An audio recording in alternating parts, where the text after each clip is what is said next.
Mask man ತಂದಿದ್ದ ತಲೆಬುರುಡೆ ರಹಸ್ಯ ಇಡೀ ಧರ್ಮಸ್ಥಳದ ನಿಗೂಢ ಸಾವುಗಳ ಕೇಸನ್ನೇ ಗಡಗಡ ನಡುಗಿಸಿದೆ. ಆಗದ ಜಾಗದಲ್ಲಿ ಅನಾಮಿಕ ಹೇಳಿದಂತೆ ಮೂಳೆಗಳು ಸಿಗಲೇ ಇಲ್ಲ.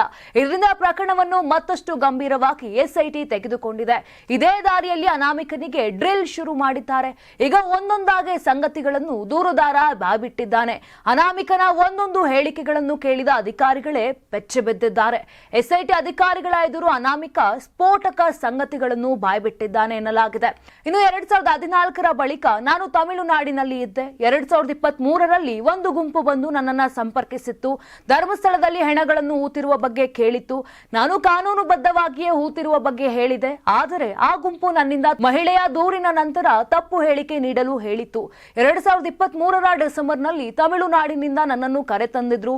ಪೊಲೀಸರ ಎದುರು ಏನೇನು ಹೇಳಬೇಕು ಅಂತ ಆ ಮೂವರು ಹೇಳ್ಕೊಟ್ಟಿದ್ರು. ಬುರುಡೆ ಕೊಟ್ಟು ಪೊಲೀಸರಿಗೆ ಶರಣಾಗಲು ಆ ಗುಂಪು ಹೇಳಿತ್ತು. ಹೀಗಾಗಿ ಬುರುಡೆ ತಂದು ಕೊಟ್ಟು ಆ ಗುಂಪು ಹೇಳಿದಂತೆ ನಡೆದುಕೊಂಡೆ.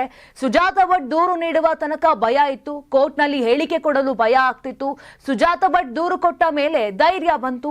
ಹೀಗಾಗಿಯೇ ನಾನು ಒಪ್ಪಿಕೊಂಡು ಬಂದೆ. ಈಗಂತ ಅಧಿಕಾರಿಗಳ ಮುಂದೆ ಅನಾಮಿಕ ಹೇಳಿದ್ದಾನೆ.